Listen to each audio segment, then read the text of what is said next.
தமிழ்நாட்டினுடைய மிக பழமையான பழங்குடிகளில் குறும்பர்,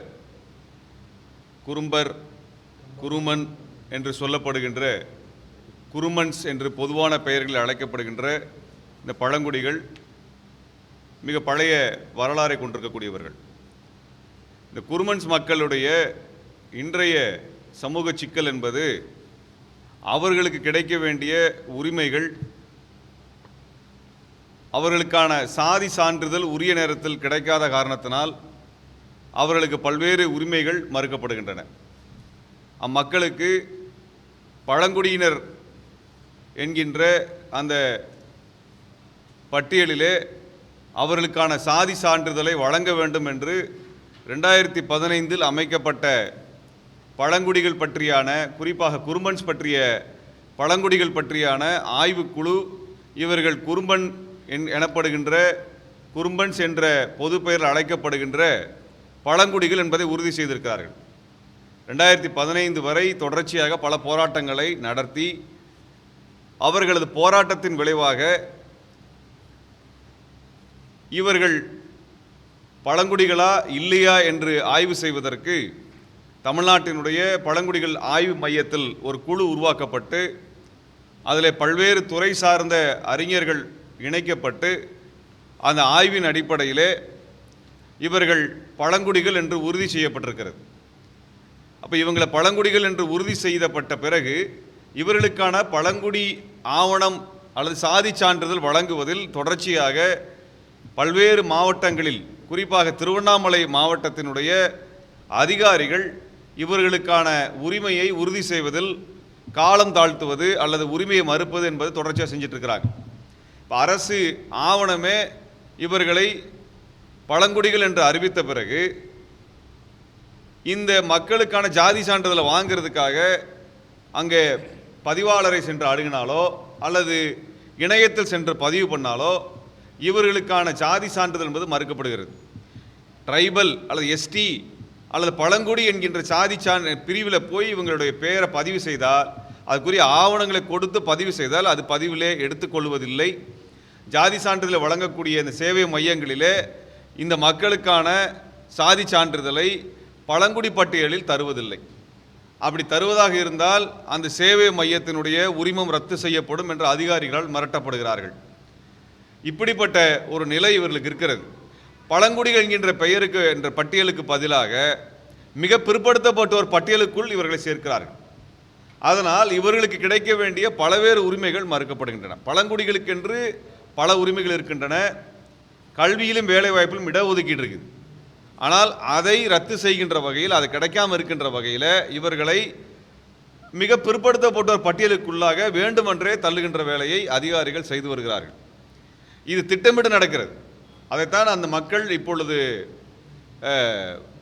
மாண்புமிகு முதல்வர் அவர்களுடைய கவனத்தில் கொண்டு வர வேண்டும் என்று இங்கே பத்திரிகையாளர் சந்திப்பை நடத்தி கொண்டிருக்கிறார்கள். இதற்காக பலவேறு போராட்டம், பலகட்ட போராட்டம் நடத்தியிருக்கிறார்கள். 30-40 பேர் திரண்டு திருவண்ணாமலையிலே ஆட்சியாளர் அலுவலகத்தை முற்றுகையிட்டும் போராட்டம் நடத்திய பிறகுதான் அவர்களது பழங்குடித்தன்மை அல்லது அவர்களுக்கு பழங்குடி சான்றிதழ் வழங்குவதற்கான ஆதாரங்களை குறித்தான ஆய்வுக்குழுவே உருவாக்கப்பட்டுச்சு. ஊட்டியில் இருக்கக்கூடிய பழங்குடிகள் ஆய்வு மையம் இதை தலைமையேற்று நடத்தி அந்த குழு அறிக்கை வெளியிட்டிருக்கிறது. அதில் த கம்பேரிசன் ஆஃப் குருமன்ஸ் of Kerala with the Kurumans of Tamil Nadu does not arise here. Hence, I strongly recommend that Kurumba, Kurumbar and Kuruman are synonyms of Kurumans and eligible to be identified as scheduled tribe under the name Kurumans under serial number 18 of scheduled tribe list of Tamil Nadu ன்னு அறிக்கை கொடுத்துருக்குறாங்க. இப்படி அறிக்கை கொடுத்ததுக்கு பின்னாடி திருவண்ணாமலையினுடைய அதிகாரிகள் இவர்களுக்கான ஜாதி சான்றிதழை வழங்குவதிலே தாமதம் செய்வது அல்லது மறுப்பது என்பதை தொடர்ச்சியாக செஞ்சுட்டே வர்றாங்க. அந்த மக்கள் எத்தனை காலம் தான் போராடுவாங்க என்பதை தான் இந்த சமயத்தில் கேள்வி கேட்க விரும்புகின்றோம். அப்புறம் இந்த அதிகாரிகளுக்கு எங்களுக்கு ஒரு கேள்வி இருக்குது. இந்த அதிகாரிகள் ஏதோ அரசர்களைப் போல, ராஜாவை போல அவங்க தலைக்கு மேலே 4 கொம்பு முளைச்சிட்டு எப்போ நடந்துகிட்டே இருக்கிறாங்க. பல இடங்களை பார்த்துட்டே இருக்கிறோம். அவர்கள் முறையான ஆவணங்கள் இருந்தால் அரசு சட்டம் என்ன சொல்லுகிறதோ, ஆணை என்ன சொல்லுகிறதோ, அரசியல் சாசனம் என்ன சொல்லுகிறதோ அதை நடைமுறைப்படுத்துறதா இருக்கிறாங்க. ஆனால் அதிகாரிகள் அதை செய்யறதே கிடையாது. அதிகாரிகள், பெரும்பாலான அதிகாரிகள் இந்த சமூக நீதி என்கின்றத அந்த நோக்கத்தை பற்றியான எந்த அக்கறையும் இல்லாமல், பொறுப்பு இல்லாமல் அவர்கள் ஏழை எளிய மக்களை வஞ்சனை செய்வது, வஞ்சிப்பதாக பல தடவை நடந்துட்டு இருக்குது. இந்த பழங்குடி மக்களுக்கு அவருக்கான ஆணை இருக்கிறது, அவருக்கான ஆதாரங்கள் இருக்கிறது. இதுக்கு ஒரு நீண்ட வரலாற்று பின்னணி இருக்குது. இது இன்னைக்கு திடீர்னுலாம் அந்த ஆவணம் வரல. அவர்கள் எடுக்கும் பொழுது அவங்க சொல்லுறாங்க, எட்கர் தஸ்டன் என்று சொல்லப்படுகின்ற மானுடவியல் ஆய்வாளர் 100 ஆண்டுகளுக்கு முன்பே இவர்களை பற்றி பதிவு செய்திருக்கிறார். அதையெல்லாம் கொடுத்து தான் ஆய்வறிக்கையை கொடுத்துருக்குறாங்க. இதையெல்லாம் எதையுமே படிக்காத அதிகாரிகள் இங்கே பொறுப்புக்கு வந்துட்டு எதை சமூக நீதியை பற்றி பொறுப்பே இல்லாமல், அண்ணல் அம்பேத்கர் அவர்களையோ தந்தை பெரியார் அவர்களை பற்றியான எந்த அறிவும் இல்லாமல் ஏழை எளிய மக்களுக்கு இந்த ஆவணம் கொடுக்கறதுல, இந்த சான்றிதழ் கொடுக்கறதுல அவங்க அதிகார திமிரை காட்டுவது நடந்துகிட்டே இருக்குது. இது போன்ற அதிகாரிகளை களை எடுக்க வேண்டியது ஆட்சியாளர் பொறுப்பு. இதற்காகத்தான் நாங்கள் எம்எல்ஏக்களையும் எம்பிக்களையும் அமைச்சர்களையும் ஓட்டு போட்டு தேர்ந்தெடுத்து அனுப்புகிறோம். எதுக்கு அனுப்புகிறோம்? அந்த அதிகாரிகள் ஒழுங்காக வேலை செய்யணும். அதிகார திமிரோடு நடந்தால், ஊழல்வாதிகளாக இருந்தால், அவர்களுக்கான பொறுப்பை வேலையை செய்யாமல் இருந்தால் அவங்களை பணியிடை நீக்கம் செய்வது, இடமாற்றம் செய்வது அல்லது பணியிலிருந்து நீக்குவது என்கின்ற வேலையை செய்கிறதுக்கு தான் இவர்களுக்கு பொறுப்பு இருக்கிறது. அப்போ மக்கள் பிரதிநிதிகள் எம்எல்ஏவாக போகிறவங்க, அமைச்சராக போகிறவங்களாம் எதுக்கு போகிறாங்க அப்படின்னா கொள்கை திட்டம் வகுப்பதும், அந்த கொள்கை திட்டம் நடைமுறை ஆகிருக்குதா, அதிகாரிகள் ஒழுங்காக செயல்படுத்துகிறாங்களா பார்க்குறதுக்கு இருக்குது. ஆனால் அப்படியான எதுவும் நடப்பதில்லை. நாங்கள் கேட்கிறது என்னென்னா, இதை சென்னைக்கு வந்து அவர்கள் பத்திரிகையாளர் சந்திப்பை நடத்தினா இந்த அரசாங்கத்துக்கு அதிகாரிகளுக்கு சொல்ல வேண்டிய நிலைமை இருக்குனால், இந்த அரசாங்கம்னு ஒன்று இருக்குதா, வேலை செய்யுதா? ஒரு பழங்குடியின மக்களுக்கு இன்னும் சொல்ல போனால் இந்த சமூகத்தில் முதல் பட்டதாரி இங்கே வந்திருக்கிறார். இங்கே வருங்க இருக்கிறார். ஒரு முதல் பட்டதாரி இந்த சமூகத்தில். இப்போ இந்த சமூகத்தில் முதல் பட்டதாரியாக வந்து இன்னும் சொல்ல போனால் இவருக்கு உரிய நேரத்தில் ஜாதி சான்றிதழ் அந்த அதிகாரி கொடுக்காததுனால இவர் பட்ட மேற்படிப்பு படிக்க முடியாமல் போயிருக்குது, தொழில் கல்வி படிக்க முடியாமல் போயிருக்குது. இதெல்லாம் காரணம் யாரோ ஒரு அதிகாரி பண்ண திமிரு, அந்த அதிகாரியினுடைய செயலற்ற தன்மை, அந்த அதிகாரியோட பொறுப்பற்ற தன்மை தான். இந்த அதிகாரிகளே இன்னைக்கு அதிகாரத்துக்கு வந்திருக்கிறாங்க, வேலை வாய்ப்பு அவங்க கிடைச்சிருக்குன்னா இடஒதுக்கீட்டினால தான் கிடைச்சிருக்கே ஒழிய, அவங்களுக்கு யாரோ ஒருத்தர் முறையான நேரத்தில் சரியான நேரத்தில் ஜாதி சான்றிதழ் கொடுத்ததுனால தான் அதிகாரியாக மாறி இருக்காங்களே ஒழிய, அவர்களாக இருக்கக்கூடிய திறமையிலலாம் இங்கே வரல.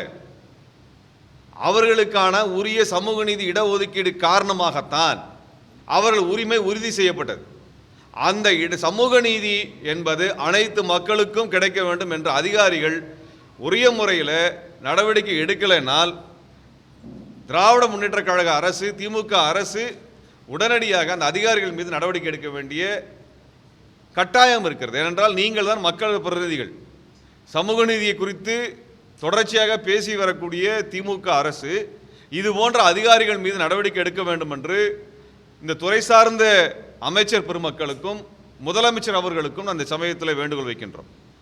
ஆகவே இவர்களுக்கு இந்த ஆவணம் வந்ததுக்கு பின்னாடியும் இவங்களுக்கான ஜாதி சான்றிதழ் தொடர்ச்சியாக திருவண்ணாமலையில் அல்லது இதர மாவட்டங்கள் கிடைக்காமல் இருக்கும் என்றால் தோழர் குடந்தை அரசன் மற்றும் இதர ஜனநாயக சக்திகளோடு மே 17 இயக்கமும் இந்த பழங்குடி மக்களோடு சேர்ந்து போராட்ட களத்திற்கு வரும்.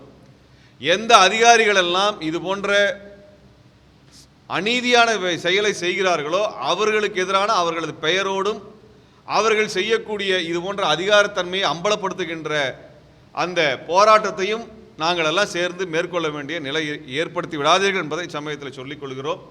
அதே போல இங்கே நரிக்குறவர் சமூகத்தை சார்ந்த வந்திருக்கிறார்கள். சமூகத்தினுடைய விளிம்பு நிலையில் இருக்கக்கூடியவர்கள், அவர்களுக்கு வீடு கிடையாது, தங்குவதற்கான நிலம் கிடையாது. கடந்த ஆட்சியாளர் கந்தசாமிங்களா, அவர் திருவண்ணாமலை மாவட்டத்தினுடைய ஆட்சியாளர் மரியாதைக்குரிய கந்தசாமி அவர்கள் அவருக்கு நிலம் ஒதுக்கி கொடுத்தும் கூட அந்த நிலத்தில் அவர் குடியேற முடியாமல் அங்கே இருக்கக்கூடிய ஆதிக்க சமூகத்தினர் அவர்களை விரட்டுறாங்க. இது மிக அநீதியானது. இந்த நிலத்தில் அனைத்து மக்களும் சமமாக வாழ்வதற்குரிய அதிகாரமும் உரிமையும் அரசியல் சாசனம் கொடுத்திருக்கிறது. ஆகவே இவர்களுக்கான பாதுகாப்பை தமிழ்நாடு அரசு உறுதி செய்து இவர்களுக்கு உரிய வகையிலே வாழ்வதற்கான வீடுகளை கட்டி கொடுப்பதும் பாதுகாப்பு கொடுக்க வேண்டும் என்கின்ற கோரிக்கையும் இச்சமயத்தில் நாங்கள் முன்வைக்கின்றோம். கிட்டத்தட்ட 250 குடும்பங்கள் இவ்வாறு வாழ வழியின்றி வீதிகளில் வசித்து கொண்டிருக்கிறார்கள். ஆகவே இந்த பழங்குடிகள் சமூகத்திற்கு, ஏன்னா அவங்க பழங்குடி சமூகங்கிறது பெரிய எண்ணிக்கை கிடையாது, அதனால் ஒரு தொகுதியில் ஓட்டு நிர்ணயிக்கக்கூடிய இடத்துல அவங்க கிடையாது. அதனால் அவர்களை நிராகரிப்பது என்பது எளிமையாக நடந்துக்கிட்டே இருக்குது. ஆகவே அப்படிப்பட்ட சிறுபான்மையாக இருக்கக்கூடிய இந்த சமூகத்தில் ஒதுக்கப்படுகின்ற மக்களுக்கு ஆதரவாக நாங்கள் எப்பொழுதும் இருப்போம். இந்த மக்களுக்கான சாதி சான்றிதழ் பிரச்சனையில் இது நாம் ரொம்ப நீண்ட காலமாக கேட்டுக்கொண்டிருக்கிறோம். தொடர்ச்சியாக தோழர் போராடி கொண்டே வருகிறார்கள். எவ்வளோ காலம்தான் போராடுவது? இதற்கு முடிவு கட்டுகின்ற வகையிலே மாண்புமிகு முதல்வர் அவர்கள் உடனடியாக இதில் தலையிட்டு ஏன்னா இந்த பழங்குடிகளுக்கு ஆதரவாக இருக்கிறேன் என்று மாண்பு முதலமைச்சர் வெளிப்படையாகவே பேசியிருக்கிறார். பழங்குடிகள் வீட்டுக்கே நேராக சென்றிருக்கிறார். அப்படிப்பட்ட இடத்துல அவர்கள் கவனத்திற்கு அந்த மக்களின் சார்பாக அவர்கள் கோரிக்கையை நாங்கள் கொண்டு செல்ல விரும்புகின்றோம். உடனடியாக திமுக அரசு இந்த மக்களுக்கான விடிவை ஏற்படுத்தி தர வேண்டும் என்பதை இச்சமயத்தில் நாங்கள் வேண்டுகோள் வைக்கிறோம்.